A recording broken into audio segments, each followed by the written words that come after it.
je retiens dans ma vie d'entrepreneur chez ProSelect peut-être le fait d'avoir à 2 reprises, à 2 collaboratrices très très talentueuses, de leur avoir peut-être un peu forcé la main sur certaines tâches où je pensais qu'elles étaient faites pour ce type de choses à faire, notamment peut-être une tâche plus commerciale ou une tâche plus marketing. Et je me suis trompée. Et elles sont parties.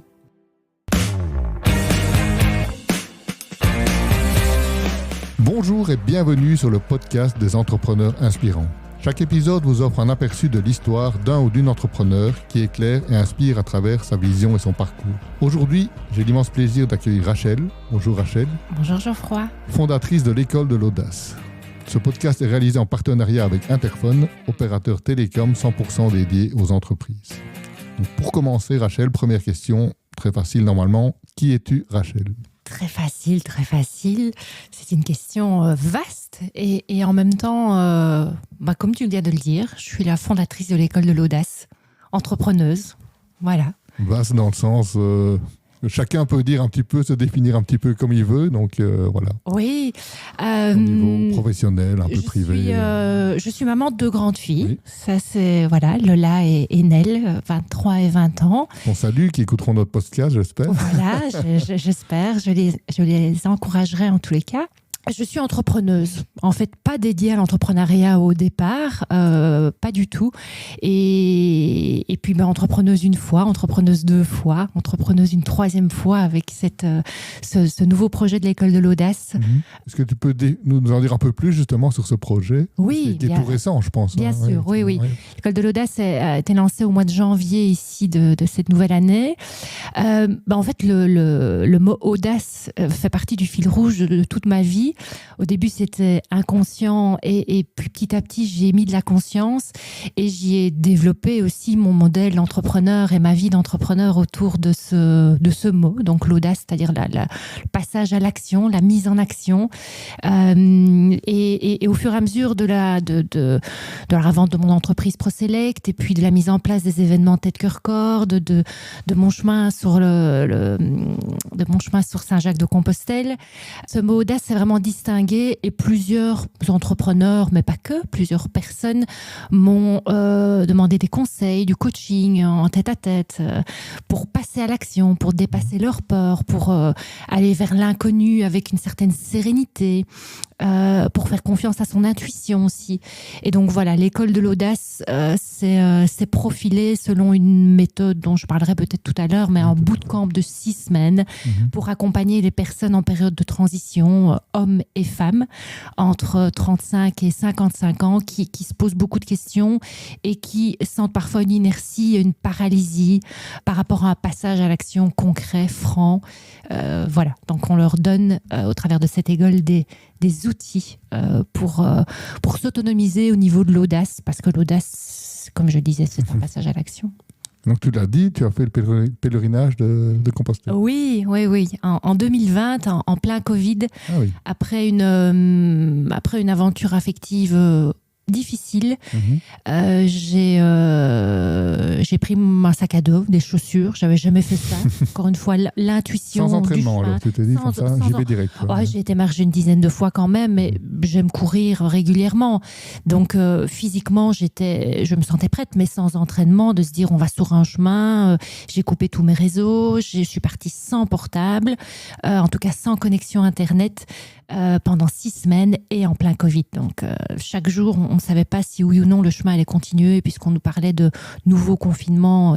Voilà, donc j'ai démarré le 31 juillet 2020 et je suis arrivée à Saint-Jacques 1er septembre, je pense. Et puis j'ai été jusqu'à Moukchia, donc jusqu'au bout du bout, comme on dit. Au bout de la terre, en tout cas d'une partie de la terre. Et voilà, ça a été un chemin, un chemin introspectif, un chemin de joie aussi. En tout cas, les émotions, le corps et le mental étaient présents avec de la conscience sur chacun. Ce qui m'a permis après de créer ces événements tête, cœur, corps, notamment par rapport à cette expérience sur Saint-Jacques-de-Compostelle, mais pas que. Oui. C'est quoi ta journée type aujourd'hui ? C'est une belle question. Dernièrement, justement, sur LinkedIn, je postais une vidéo sur mon nouveau rituel, ou plutôt mon rituel de nouvelle entrepreneuse, parce que pour moi, aujourd'hui, l'entrepreneuriat n'a pas la même couleur et la même saveur que entre mes 30 et mes 45 ans, âge auquel j'ai revendu ProSelect. Une journée type, c'est un réveil, hormis s'il y a des rendez-vous planifiés, mais le matin, pas de contraintes ou pas de rendez-vous. Voilà, bon, hormis aujourd'hui par exemple. Mais c'est vrai que le matin, j'aime aller courir, idéalement souvent à jeun. Voilà, 5, 6, 7, 8 kilomètres en fonction de mon instinct. J'aime prendre aussi une douche glacée. Donc quand même une morning routine quand même. Oui. Tu n'as pas de contrainte, mais il y a quand même un peu cette morning routine de tous les jours. C'est pas une contrainte. Oui, c'est pas tous les jours non plus. Il faut être franc. Par contre, ce que je fais chaque matin, c'est 5 minutes où je me pose en position plutôt de lotus, de méditation, et j'essaye, mais parfois le mental est très très très très, très présent, d'être avec moi et de respirer pendant 5 minutes. Ça me pose vraiment, ça me permet de prendre un recul par rapport aux événements qui vont se passer, qui ont eu lieu, voilà. Et donc de démarrer avec une prise de recul et une position assez méta par rapport à la vie, quoi, et à ce qui est prévu. Et ça, c'est aujourd'hui, quand tu étais justement, on va y revenir, mais dans chez ProSelect et autres, c'était déjà des rituels que tu avais? Non, pas du tout. Non. C'est arrivé après. Non, ouais. La course à pied, ça, je cours depuis une quinzaine d'années, mais c'était plutôt après journée. Mais quand le Covid est arrivé, hein, comme pour beaucoup, il y a d'autres habitudes qui se sont installées, et pour moi, en tout cas, ça a été le cas. J'ai commencé à beaucoup courir le matin, et j'ai vraiment gardé cette routine. Donc, cette routine que je n'avais pas quand j'étais entrepreneur et à la tête de ProSelect. Et cette méditation non plus, ça je l'ai apprise par la suite, suite à un événement personnel affectif qui m'a beaucoup impacté. Oui. Peux-tu nous emmener à travers les moments clés de ton aventure entrepreneuriale, de tes études jusqu'à aujourd'hui? Oui. Alors 3, 2, 1, on est parti pour le chemin. Je fais mes études de gestion hôtelière, tourisme en 94-96. Je termine. Pourquoi ce choix? Parce que je voulais faire un stage à l'étranger. C'était les seules études qui le permettaient. Et parce que j'avais l'occasion d'apprendre les langues. Voilà. C'était le graduat à l'époque. On n'appelait pas bachelor, graduat qui m'a permis ça. Très rapidement, quand je suis sortie de mes études, j'ai postulé dans des hôtels, notamment dans un premier hôtel à la réception où on demandait une personne bilingue. Je n'étais pas bilingue, mais j'ai quand même osé y aller. On m'a d'emblée parlé en irlandais. J'ai eu des sueurs froides dans le dos. Je ne parlais pas néerlandais. Mais par contre, j'avais eu un très bon feeling avec le manager et avec le lieu. Et quand je suis revenue, je râlais vraiment très fort. J'avais envie de ce job. Donc, j'ai décidé de prendre des cours, de financer des cours avec mon job d'étudiant à Berlitz à ce moment-là. Et j'en ai parlé à l'employeur qui m'avait reçu et qui m'a dit OK, on est d'accord de vous engager. Donc ça, c'était une première audace, mais qui n'était pas consciente. Donc, premier job, 2, 3 autres boulot dans le domaine hôtelier, et puis une rencontre. C'est souvent au détour des rencontres qu'il y a enfin en tout cas pour ma part, des grands événements qui se passent. Une rencontre avec une personne à un cocktail de mariage qui me parle du métier de consultante en intérim, qui alliait l'humain et l'orientation résultat, le contact client. Et suite à cette soirée, je postule dans différentes sociétés, Craves Intérim à l'époque, Interlabor, Védior, Unique Intérim et Unique m'engage. Et donc là, je démarre ma carrière dans le secteur de l'intérim où très rapidement, il me confie des gestions d'agence, l'ouverture d'une agence à Verviers, la reprise de l'agence à Liège, voilà, des rôles plutôt commerciaux, de management aussi par la suite. Et là, J'y reste pendant 9 ans. Vraiment un chouette parcours, des personnes très inspirantes, un groupe hollandais. Donc voilà, en Wallonie, il faut vraiment faire sa place et je me découvre des compétences, on ne peut pas dire des talents, mais des compétences commerciales ou en tout cas de création de liens. Mais là, ça devient alors un talent. Et puis en 2007, le papa de mes filles qui venait de se mettre indépendant, ensemble, on avait décidé qu'il se lancerait dans le domaine de l'entrepreneuriat. C'est une aventure commune aussi. Et lui, il est peintre en bâtiment. Et en 2007, il me dit, mais Rachel, pourquoi tu ne lancerais pas ton entreprise ? On avait 1800 € sur un livret, 2 petites filles, 4 et 1 an, un crédit qu'on venait de réaliser de 350 000 € là, avec notre ferme, qui était notre rêve, de transformer une ferme en loft et en appartement. On était en plein dans le projet. Et lui était déjà entrepreneur. Et lui était déjà entrepreneur depuis 4 ans, voilà. Et je gérais toute la partie administrative et lui était sur les chantiers. C'était super, quoi. Qui marque, non, dans l'intérim, ça demande trop de financement. Et puis, je me rappelle, et j'en parle souvent dans mes posts ou sur les réseaux, j'étais avec une pile de linge que je vais déposer dans la chambre de ma fille. Et en revenant, c'était des frissons, c'était dans mon corps. C'était oui, quoi, go. Je ne savais pas encore exactement ce que j'allais créer, ce que j'allais mettre en place. 3 jours après, je remettais mon préavis. Et 15 jours qui suivaient, il me libérait et je créais ProSelect en démarrant donc de zéro dans mon grenier avec, je répète, 1800 €. Et je parle d'argent parce que c'est vrai que c'était ce qui me rassurait à ce moment-là. Et mon objectif, c'était de créer ProSelect et d'avoir au moins un salaire équivalent à ce que je gagnais, c'est-à-dire 2100 € net à ce moment-là. Donc en 2007. Donc au départ, l'activité, c'est de la consultance alors ? C'est du recrutement. Oui, De la chasse de tête pour des profils généralistes middle management, oui. Donc très vite, un client me passe une demande, un deuxième, un troisième, un quatrième. Puis au bout de 6 mois, voilà, je suis trop serrée. Donc j'engage une première personne, puis une deuxième grâce au contrat PFI. Je ne pouvais pas engager d'emblée avec toutes les charges salariales, etc. Oui. Donc ça, pour ça, c'était un beau tremplin. Et puis une 4, 5, 6, 7 ou 8 personnes sont venues me rejoindre sur les 10 années qui ont suivi. Et puis c'est vrai qu'au bout de 10 ans, c'était un business où il fallait aller chercher 70-80% de nouveaux clients chaque année, donc développer une stratégie commerciale assez rude, quoi. Et je me sentais fatiguée de porter ça toute seule. La société ProSelect fonctionnait super bien, le bilan était très beau. Et voilà, et j'ai vraiment souhaité m'adjoindre à un groupe, ou en tout cas intégrer un groupe dans l'actionnariat. Et 3 m'ont contacté, et Proman est celui que j'ai retenu, qui était celui de cœur, avec des valeurs communes, et un projet d'éventuellement développer ProSelect sur la France dans les prochaines années.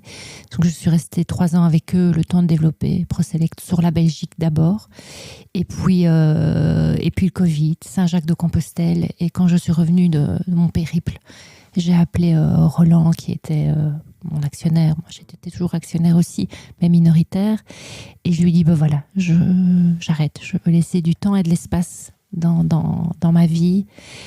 Et il m'a dit, il était étonné, et puis il m'a dit, mais qu'est-ce que tu vas faire ? Je lui dis, depuis que j'ai l'âge de 13 ans, je choisis ma vie, voilà. Et là, je décide, j'ai dans ma valise l'argent de ma revente, et donc je me laisse le temps de laisser infuser. Ça n'a pas été simple, ça n'a pas été simple. Il y a eu un gros vide, il y a eu des questionnements aussi, des doutes, mais quand même une petite voix intérieure qui me disait toujours t'as bien fait. Tu es passé par la case salariat quand tu as revendu, tu étais un peu salarié de ta propre boîte ou pas non, du tout? Non. Donc je suis restée. Quand j'ai revendu partiellement, j'ai créé une société de management que j'ai appelée Nouvelle Ère, qui est toujours ma société aujourd'hui. Donc Nouvelle Ère, R-A-I-R, E-R-E, R de Rachel. Et donc voilà, j'ai beaucoup travaillé pour des entreprises dans le domaine du consulting, en bilan de compétences. Enfin, beaucoup non, pas beaucoup. Je choisissais vraiment les missions. Et puis, ces événements Tête Cœur Corps en 2023 que j'ai créé. Donc là, je repartais pour la création d'un nouveau projet où je savais que ce serait quelque chose d'intermédiaire. Ça m'a demandé beaucoup d'énergie pour recruter 60, 70, 80 personnes sur un événement. Je partais from scratch de zéro. J'ai dû recréer un site internet et activer les réseaux. Moi qui n'avais jamais été sur les réseaux sociaux avant, quelque part un petit peu écrire sur LinkedIn, mais c'était vraiment très très timide et pas du tout structuré. Et voilà, donc les 2 dernières années m'ont appris énormément de choses sur tout ce monde des réseaux sociaux, sur un business en ligne aussi. Et puis naturellement, comme je le disais alors il y a quelques minutes, l'école de l'audace s'est profilée. Et là, je sens vraiment que je suis dans mon flow et dans mon rôle et dans mon âme avec qui je suis aujourd'hui, quoi. Voilà. Si tu pouvais glisser à l'oreille de ton toi à 18 ans, en conseil, avec ce que tu sais, tout ce que tu sais aujourd'hui, qu'est-ce que tu te dirais? Tu as vu mon post de la semaine passée? J'ai fait c'est une question que je pose à chaque fois depuis. C'est super. C'est super parce que j'ai justement écrit ça. Enfin, à mon moi d'il y a 20 ans. À mon moi à 18 ans, je lui dirais surtout, tu sais, si tu avais une boule de cristal, quand tu auras 50 ans, entre tes 18 et tes 50 ans, tu vas vivre des choses incroyables. Donc, aie confiance, quoi. Voilà, c'est la première chose que je lui dirais, aie confiance parce que le ciel est bleu, le soleil brille et tu vas toujours rebondir. Voilà, donc ça je lui dirais, aie confiance, tu vas toujours rebondir. Fais encore plus confiance à ta petite voix intérieure. Je sais que c'est pas très rationnel et je suis quelqu'un qui fonctionne aussi beaucoup de terre à terre et dont le mental va à du 300 à l'heure parfois. Voilà, fais confiance à ton intuition. Je lui conseillerais aussi, mais je crois qu'elle l'a appliqué, de découvrir le monde,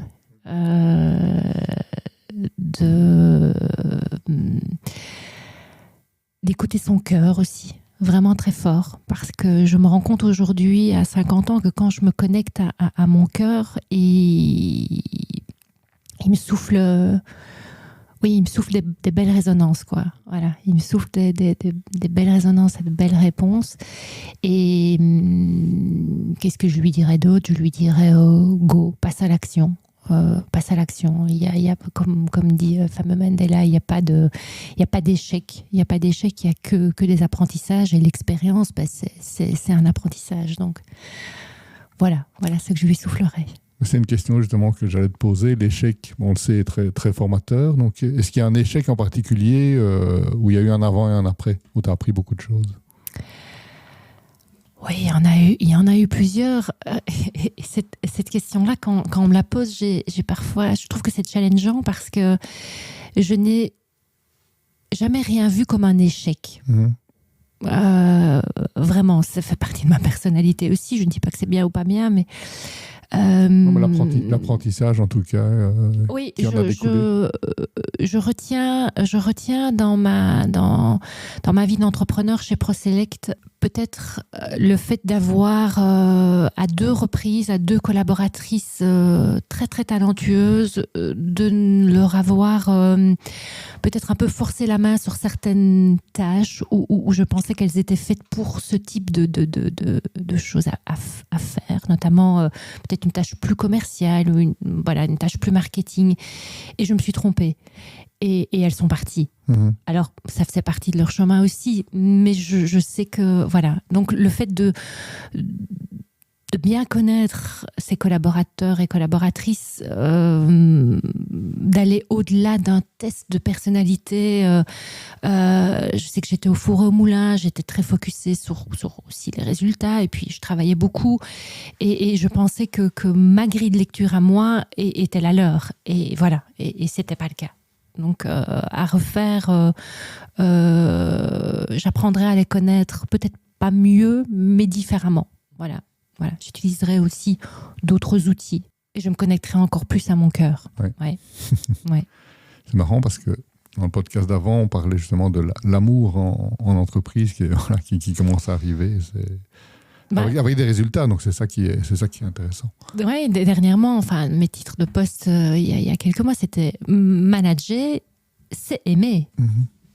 Voilà, et c'est ce que je viens de dire par rapport à l'échec et la question que tu me poses. Comment tes proches ont réagi quand tu as décidé d'arrêter ProSelect ? Alors, je vais parler de mes filles qui sont plus proches et qui sont à l'âge adulte, en tout cas de jeunes filles. Elles m'ont dit, maman, t'es sûre ? Tu vas pas regretter. Voilà, c'était le mot. T'es sûre, tu vas pas regretter. Voilà, il y en a d'autres qui plutôt des amis proches. Il n'y avait pas besoin de parler. Je voyais qu'ils se disaient, bah ouais, t'as fait ce choix-là. C'est super, t'as un vendu, t'es dans un chouette groupe, t'as un salaire, t'as une liberté. Ben oui, mais je m'ennuyais. Je m'ennuyais en fait. Et j'ai été jusqu'au bout de cet ennui parce que j'aime toujours bien aller au bout des choses. Et voilà. Et donc cet ennui, je l'ai bien senti à l'intérieur de moi quand je marchais aussi sur Saint-Jacques-de-Compostelle. Et c'était évident. Donc. Mais c'est vrai que oui, autour de soi, je dis parole ou non, verbal ou non verbal, c'était interrogatif, quoi. Mais cet ennui dont tu parles, tu trouves tu dis qu'il est lié au fait que ça faisait 10 ans que tu étais dans ProSelect, ou est-ce que c'est la revente qui a fait que c'était plus comme avant et tu ne trouvais plus ton compte ? Les deux. Oui, c'était le secteur. C'était le management. Je pense que je suis restée les 3 années supplémentaires parce que justement il y avait ce groupe que j'affectionnais particulièrement. Voilà, c'était aussi un chouette support, soutien, même si j'étais très autonome, très indépendante. Je ne suis pas certaine que j'aurais fait ces années-là comme je les ai fait si le groupe n'avait pas été là. D'ailleurs, je ne les aurais pas faites. Voilà. Donc, tu veux dire que, si tu dis 3 ans, ça veut dire que comme pour les couples, 7 ans d'entrepreneuriat et on a envie d'autre chose ? Alors, le couple, c'est pas spécialement mon point fort. Non, souvent on dit il y a des dates charnières, c'est 3 ans. Oui, c'est vrai qu'on dit des phases de 7 ans. Oui, des phases de 7 ans. Et puis on dit l'amour dure 3 ans. Je sais pas, avec le papa de mes filles, ça a duré 21 ans. Mais c'est vrai que ce sont des phases charnières. Et bizarrement, elles ont été 9 ans chez Unique Intérim, 9 ans chez ProSelect, où j'étais CEO. Et puis, il y a eu ces 3 ans où j'étais aux côtés du groupe. C'est vrai qu'il faut oser le dire, je m'ennuie. Et finalement, pas juste dire je m'ennuie, parce que je pense qu'aujourd'hui, il y a beaucoup de gens, malheureusement, qui s'ennuient.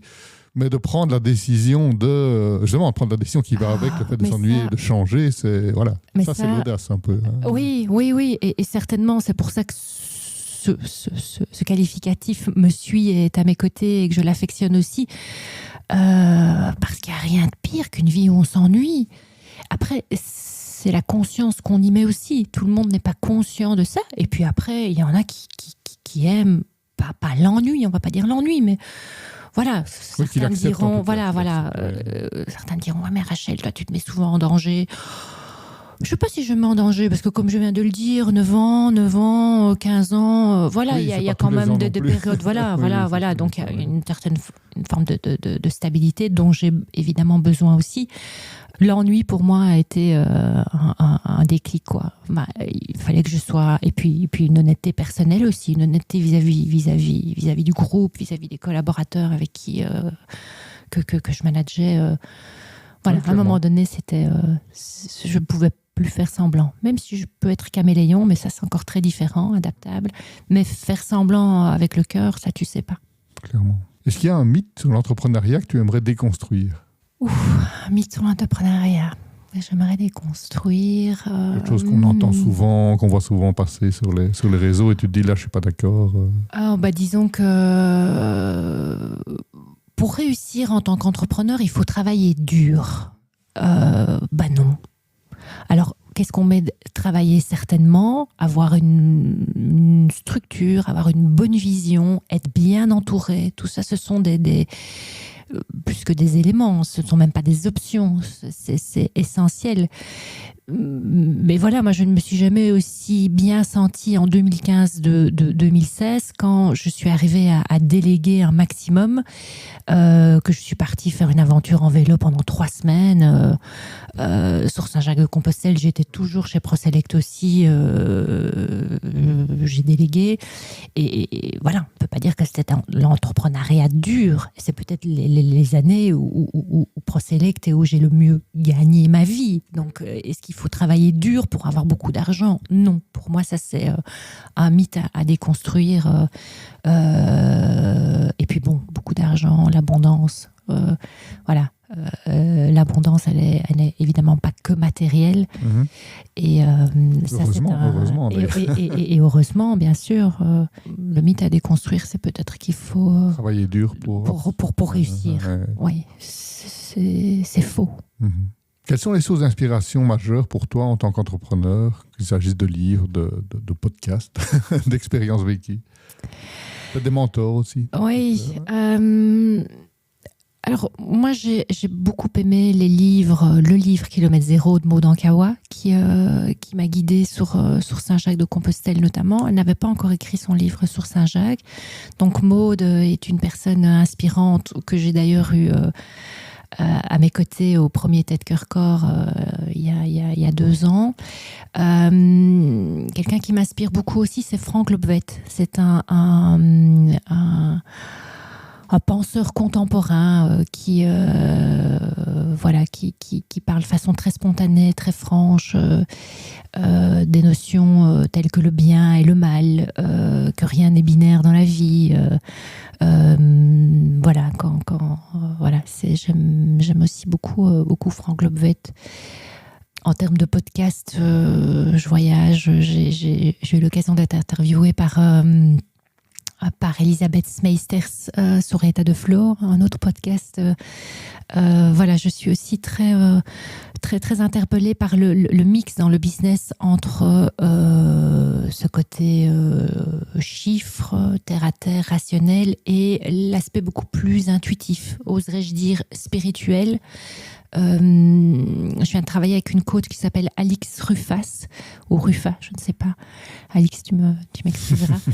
Et voilà, elle m'a beaucoup inspirée aussi parce qu'elle a réussi à allier chez moi tout ce côté terre à terre, orientation chiffres, parce que faire du business, c'est créer de l'argent aussi, mais pas que, c'est travailler avec quelque chose qui a du sens, et tout cet aspect plus spirituel, cet aspect beaucoup plus intuitif. On a travaillé en lien avec l'Human Design, qui est une grille de lecture aussi qui est très intéressante. Depuis une dizaine d'années, moi, je fais mon thème astral aussi. Donc, c'est aussi quelque chose qui m'a guidée. La numérologie aussi me guide. Bien sûr, c'est pas la boule de cristal, hein, on est bien d'accord. Ça a vraiment une autre puissance. Ce sont des outils que j'aime rallier au concret, au terre-à-terre, aux chiffres, au business plan et à l'Excel, bien sûr, qui est nécessaire pour créer un business et pour le suivre. Oui, tout à fait. Voilà. Et donc, si tu pouvais inviter n'importe quelle personnalité, vivante ou décédée, pour un dîner d'affaires, ou un petit lunch en tout cas, qui choisirais-tu et pourquoi ? Oserais-je dire Édouard Baird. Édouard Baird a été... j'ai créé un spectacle il y a 2 ans à Seul en scène, parce que ça aussi c'était un de mes rêves, c'était de monter sur les planches au théâtre. Donc j'ai coécrit une pièce avec un ami, et puis une amie m'a mis en scène. J'ai loué un théâtre à la courte échelle à Liège, et voilà, on a vécu l'aventure une petite dizaine de soirs sur les 2 dernières années. Harbert, parce que je trouve que c'est une personne charmante, d'abord, et puis parce que j'aime beaucoup aussi toutes les inspirations. J'ai lu son livre Les élucubrations d'un homme soudain frappé par la grâce, et donc il a beaucoup de liens avec des chansons qui, moi, m'inspirent beaucoup, la chanson française, avec d'autres philosophes aussi, écrivains. Voilà, donc ça me guide bien. Je me vois bien avoir une conversation avec lui. Une autre personne aussi que je citais précédemment, c'est Franck Lobvet. Ça, j'aimerais beaucoup. J'ai eu l'occasion de suivre un stage en vrai avec lui, en immersion dans le sud de la France, et c'est quelqu'un, pas vraiment eu l'occasion de partager un tête-à-tête avec lui, mais j'aimerais beaucoup. Voilà. Une autre personne aussi qui m'a beaucoup inspirée sur mon chemin de vie, c'est Éric Salmon, qui m'a enseigné l'énéagramme, qui est une grille de lecture humaine que j'ai appris il y a une quinzaine d'années. Donc voilà. Mais Éric, j'ai eu l'occasion d'avoir des tête-à-tête et des repas avec lui. Sinon, les autres invitations sont lancées. Voilà. Comment est-ce qu'on fait pour rester motivé et inspiré pendant la période de doute ou de stagnation de son activité? Merci pour la question. Ça, c'est une belle question. Parfois, on est juste en plein doute et on n'est pas motivé. Il faut pouvoir l'admettre, il faut pouvoir l'accueillir.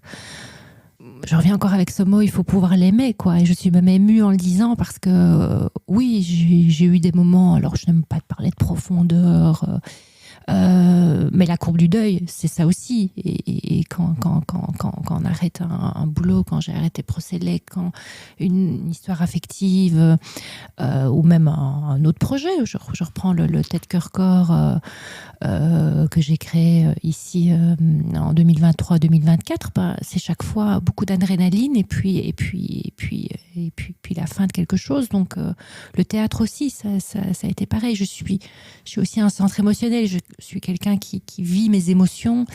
En y mettant de la conscience, j'arrive à beaucoup plus réguler et gérer. Mais voilà. Donc j'accueille ce doute, j'accueille cette non-motivation. Et en fait, en l'accueillant, il se passe d'emblée quelque chose à l'intérieur de nous qui nous fait qu'il y a déjà un rebond qui est prêt, quoi. Et alors, une autre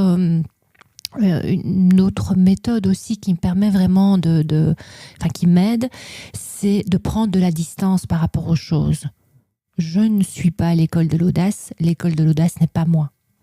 Je ne suis pas Procélec n'est pas moi, voilà. Et donc vraiment prendre de la distance par rapport aux événements. Et puis une phrase qui m'aide beaucoup, qui est un des 4 accords Toltec, c'est « n'en fais pas une histoire personnelle ». J'étais très, très fort sensible au regard de l'autre, au jugement d'autrui, au mien aussi. Et donc le fait de prendre beaucoup de la distance par rapport à ça et de me dire n'en fais pas une histoire personnelle, quoi. L'autre réagit comme il peut réagir avec les moyens qu'il a et teinté de son éducation, de son histoire, de ses blessures et de tout le reste. Voilà, ça ne m'appartient pas. Donc ça m'aide beaucoup dans l'audace aussi à pouvoir dire les choses de façon assertive et alors je pas dire à ne plus jamais prendre personnellement, mais à moins prendre personnellement. Mais comment on fait pour prendre de la distance dans ce monde même un peu beaucoup binaire, où finalement, quoi qu'on dise, quoi qu'on pense, il y a la moitié des gens qui vont être pour et l'autre moitié qui vont être contre aujourd'hui, surtout avec les réseaux amplifiés par les réseaux sociaux. Comment on fait pour prendre cette distance, justement, par rapport au regard des autres? Alors, c'est se désidentifier déjà, comme je disais, du projet, d'un post sur les réseaux, d'une réussite, d'un échec, voilà. Ça se fait par des techniques de méditation, notamment, de respiration, de laisser du temps autour de soi et de l'espace aussi. Et ça, c'est quelque chose, tu me demandais tout à l'heure par rapport au rituel que j'ai mis en place différent de ma première vie et de ma deuxième vie d'entrepreneur. C'est ça, c'est laisser du temps et de l'espace. Ça me permet de toucher une certaine sérénité qui m'aide beaucoup à avancer et aussi à avoir de nouveaux projets qui font sens, quoi. D'abord pour moi et qui visiblement font sens pour les autres, puisque ça a un écho. Donc voilà, je reviens à cette méditation, à cette respiration. Ce qui m'aide aussi beaucoup, c'est d'avoir quelques bouquins clés ainsi. Voilà, notamment, je pense à un livre que j'ai encore repris hier soir, qui est une inspiration forte pour l'école de l'audace, qui est Tu vas tout déchirer de Jane Sincero, qui est une auteure, une jeune auteure que je ne connais pas plus que ça, mais en tout cas son bouquin m'aide beaucoup aussi. Voilà. Et donc c'est tout ce que j'enseigne dans l'école de l'audace aussi, la distance par rapport à la relation à l'argent, nos parts d'ombre et de lumière, et l'apprivoisement de nos peurs, quoi. En fait, le sentiment de peur, il existe, mais la peur, comme dit Sylvain Tesson, derrière la porte de la peur, il n'y a rien. On l'ouvre. Ouais. Alors, c'est sûr qu'on va nous dire saute d'une montagne à 10 mètres, on ne va pas le faire parce que ça ne s'appelle pas être audacieux, c'est être kamikaze. Mais sinon, derrière la peur, en fait, la peur, elle nous paralyse juste, c'est notre cerveau. Mais là, encore une fois, c'est encore un autre débat parce que notre cerveau, on peut lui faire et tout. C'est nous qui sommes aux commandes de lui. Clairement. Parlons un peu du personal branding, parce que tu l'as dit, et notamment sur les réseaux sociaux, tu l'as dit tout à l'heure, tu n'étais pas forcément présente. D'un coup, moi je t'ai vu apparaître sur mon fil d'actualité, et puis maintenant tu ne le quittes plus, je te vois souvent passer. Comment est-ce que tu as démarré et quels ont été les freins par rapport à ça? Alors, les réseaux sociaux, je peux dire que LinkedIn est aussi à la base de mon école de l'audace, à la base de oser. Parce que prendre la parole sur un réseau social, notamment, je vais quand même me focuser sur LinkedIn, qui est le réseau que j'ai le plus vécu. Instagram et Facebook, je les vis aussi, mais voilà, je travaille avec des personnes qui m'entourent à ce niveau-là. Mais c'est vrai que LinkedIn, j'affectionne l'écriture. Le personal branding, c'est vrai qu'aujourd'hui l'école de l'audace c'est mon prénom et mon nom, donc au niveau du site internet c'est un chemin, c'est du courage, c'est de la persévérance, c'est du culot aussi, et puis ça demande une grande discipline, beaucoup de travail, voilà, c'est un outil parmi d'autres, le personal branding, mais qui prend du temps quand même, et qui prend full temps, oui, qui prend vraiment beaucoup de temps.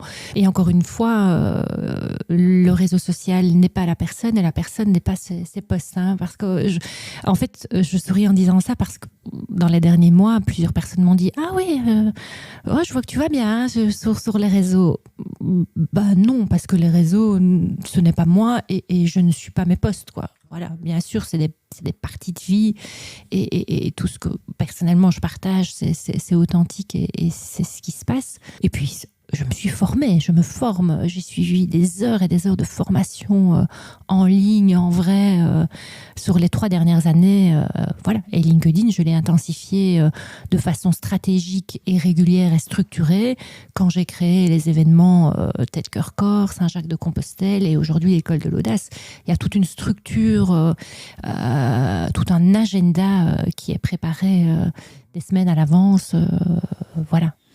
Et comment est-ce qu'on reste authentique à l'ère de l'IA au niveau des... Voilà, je pense qu'on... Je ne sais pas, si tu l'utilises ou pas, je pense qu'aujourd'hui, ça devient difficile de ne pas l'utiliser, mais on veut quand même garder son côté authentique, son côté humain. Donc, comment est-ce qu'on arrive à trouver le bon équilibre? Moi, je brainstorm beaucoup avec l'IA. Je brainstorm beaucoup avec ChatGPT. Comme je travaille seule, moi, je travaille avec des freelances autour de moi, mais seule aujourd'hui. Mais même si j'étais avec une équipe de salariés, je brainstorm beaucoup avec lui. Et petite anecdote également par rapport à l'IA, ma fille qui est au HEC, elle me disait à la fin de sa première, elle me dit « Maman, tu sais, moi si j'ai réussi ma première, c'est entre autres grâce à ChatGPT. » Je dis « Ah oui, dis-moi en plus. » Elle me dit « Oui, parce qu'en fait, chaque fois que je reviens des cours et que je n'ai pas saisi quelque chose, voire même que j'ai envie d'éclaircir, je prends mon téléphone et je redemande à ChatGPT qui m'explique. En fait, c'est comme quand nous, on revenait de nos cours à l'UNIF ou même en secondaire et qu'on revoyait nos leçons, mais on n'avait pas du ChatGPT. Eux, maintenant, ils se servent du ChatGPT. Et donc, nous, ici, au niveau, par exemple, un post LinkedIn, Si c'est vraiment un poste en jeu et que c'est une histoire, je ne pense même pas à ChatGPT, mais s'il y a derrière une morale ou des conseils, je peux demander à Chat s'il a d'autres idées, par exemple. Et si les idées me parlent, je me dis « Ah oui, ça c'est quand même génial », je vais le remettre à ma sauce et le rajouter dans mon poste. Mais je pars toujours d'une phrase d'accroche, d'une sensation, et puis j'écris. Je tape sur mon ordi, sur un Word. Voilà. Donc toi, tu le challenges plus sur le fond, challenger pour avoir des idées. Oui. Et c'est ça, oui. Beaucoup de la créativité.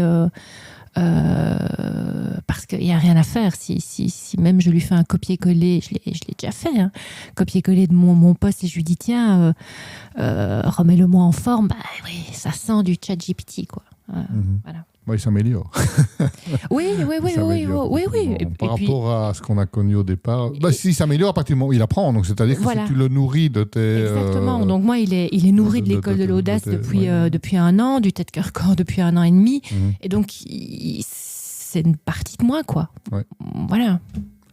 On a parlé d'échecs tout à l'heure. Un autre gros point de l'entrepreneuriat, c'est quand même la prise de risque. Donc quels sont les... Je crois que tu en as pris quelques-unes. Mais si tu ne devais en retenir qu'une, quelle est la prise de risque que tu retiendrais aujourd'hui qui a changé ta vie? Il y en a 2. Il y a quand j'ai créé ProSelect, comme je le disais tout à l'heure, les petites... la maison, l'activité du papa de mes filles, d'indépendants, et on n'a pas d'argent, quoi. Donc voilà, ça c'est le premier risque mais dont je ne me rendais pas spécialement compte. Et une autre grosse décision, c'est quand j'ai décidé non pas de revendre ProSelect, ça c'était bien clair, mais de quitter le groupe et de me dire à partir du 1er janvier 2022, voilà, je redémarre, pas du tout à zéro, mais sans savoir précisément. Sans vision, voilà, sans vision et en le souhaitant, voilà. Ça, c'est c'est ce que je retiens là spontanément quand tu me poses la question. Tu as dit que tu arrivais à t'en détacher, mais comment est-ce que tu as vu l'évolution du regard des autres? Je sais pas, quand tu as bien réussi, est-ce que tu as remarqué de la jalousie? Est-ce que le regard a changé au fur et à mesure Souvent, un truc qui revient, c'est scepticisme au départ, oui. Il y va, on n'y croit pas trop, puis finalement la personne réussit, et là ça bascule de scepticisme à jalousie. Et donc, est-ce qu'il y a une évolution de ce type-là le mot jalousie, oui, il y en a parfois, mais moi c'est pas le premier qui me venait, mais peut-être aussi que j'ai certainement été, on me l'a dit, donc naïve ou candide, comme dirait un ami. Mais c'est très bien. Je suis contente avec ça parce que la jalousie aussi chez l'autre, elle est pas toujours consciente, quoi. Donc il y a eu de l'envie, et puis ce que j'ai remarqué aussi, c'est qu'il y a eu beaucoup d'inspiration. Voilà, ça a inspiré d'autres à créer leur cabinet, à se mettre indépendant, et voilà, et aussi au moment où j'ai revendu ProSelect, d'autres personnes ont fait des choix, voilà, et ont été inspirées, et ça, c'est cadeau, quoi. Clairement. Voilà. On peut devenir une source d'inspiration, c'est toujours... Oui, tout est source d'inspiration, mais c'est vrai que... oui, c'est ce que je retiendrai dans les 3 dernières années, c'est qu'il y a eu beaucoup oui, je pense qu'il y a eu de l'inspiration. On parle de plus en plus de mindset, sur les réseaux en général. Comment décrirais-tu ton propre état d'esprit entrepreneurial et comment est-ce que tu le travailles au quotidien? Mon état d'esprit entrepreneurial aujourd'hui, c'est vraiment trouver l'équilibre entre le juste faire, quoi. Je remarque que chasser le naturel, il revient au galop, et donc j'ai une grande puissance de travail, et à partir du moment où je fais ce que j'aime, moi c'est pas du travail, je peux écrire jusqu'à minuit, il y a des limites, mais ça voilà, donc je dois vraiment trouver cet équilibre, par rapport au faire et au trop faire. Oui, je dirais ça. Selon toi, quelles sont les qualités essentielles d'un entrepreneur pour les 10 prochaines années? Ou les 5, en tout cas. Parce que j'imagine que entreprendre il y a 10 ans, on n'est plus entreprendre de la même façon aujourd'hui. Oui, et en même temps, les grandes lignes restent. Hein, mais je vais dire l'adaptabilité. Je vais dire être c'est pas dans l'ordre, hein, mais être en lien avec les nouvelles technologies liées à les réseaux sociaux. Apprendre à connecter son cœur, voilà, à aller chercher la pépite, parce que c'est ça qui rayonnera et qui inspirera et qui donnera aussi naturellement continuer à avoir une vision claire, quoi. Avoir une vision claire, même si c'est vrai que c'est peut-être la différence avec il y a 20 ans, mais avoir une vision claire aujourd'hui, ça bouge tellement que voilà. Alors, un autre point, c'est la stratégie aussi. Je conseille vraiment d'être stratège, quoi. Alors, pas stratège. Oui, il y a faire du business, c'est avoir une stratégie. Ouais. Et ça m'a personnellement peut-être un peu manqué les dernières années. Bien s'entourer, qu'on soit avec des salariés, avec des freelances, bien s'entourer. Comme je le disais en début de podcast, se faire confiance aussi.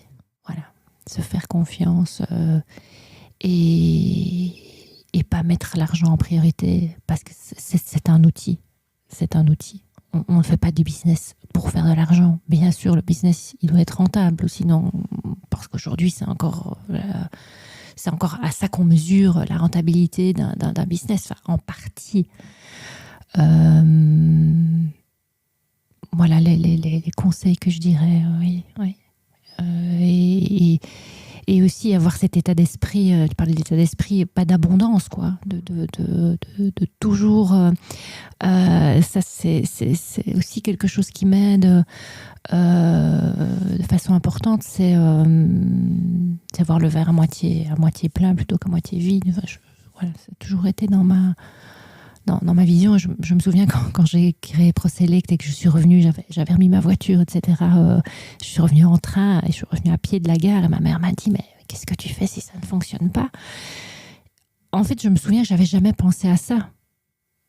Et c'est bien des années après que je me rappelle de sa réflexion et où elle était dans la maison. J'ai jamais pensé à ça. Voilà. Et je pense que c'est pas une naïveté, c'est peut-être plutôt une candeur de se dire ok, il y aura des obstacles et on les dépassera ou pas. Bah, de toute façon, on avancera. Est-ce que tu peux nommer un ou une entrepreneur inspirant ou inspirante que tu aimerais voir à ta place derrière le micro?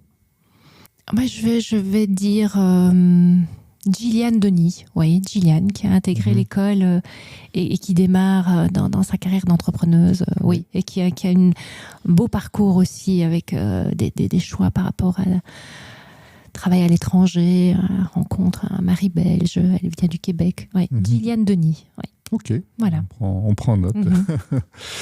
Où les auditeurs peuvent suivre d'abord ton actualité, LinkedIn, on l'a compris, mais pas que. Oui, sur LinkedIn, Instagram et Facebook, donc avec mon prénom et mon nom.